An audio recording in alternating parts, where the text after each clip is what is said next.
প্রিয়জন আর প্রয়োজন এই দুটো শব্দ আমরা প্রায়শই শুনে থাকি। আসলে ব্যাপারটা কি বলুন তো?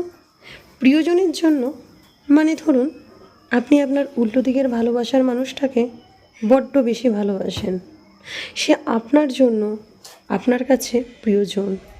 কিন্তু কখনো কি ভেবে দেখেছেন উল্টো দিকের মানুষটা আপনাকে প্রয়োজন হিসাবে ব্যবহার করছে না তো? আপনি তাকে প্রিয়জন হিসাবে ভালোবেসে তার খারাপ পরিস্থিতিতেও তার সঙ্গ ছাড়েননি।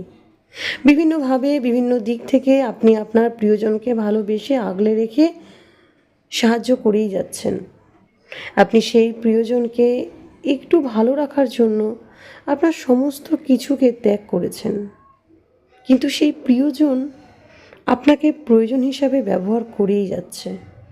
আপনার সাথে সম্পর্কটাকে নিয়ে ধান্দাবাজি শুরু করেছে, বুদ্ধি দিয়ে আপনাকে কথার জালে ফাঁসাচ্ছে, আপনাকে প্রত্যেক মুহূর্তে নিজের স্বার্থে ব্যবহার করে যাচ্ছে।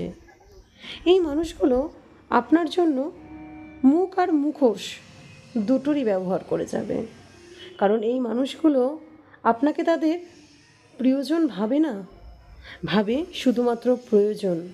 তাই আপনার সাথে স্বার্থপরের মতো ব্যবহার করেই যাবে। তাই আপনি কখনো এই মানুষগুলোর জীবনে প্রিয়জন হবেন না, শুধুমাত্র প্রয়োজন হয়েই থাকবেন।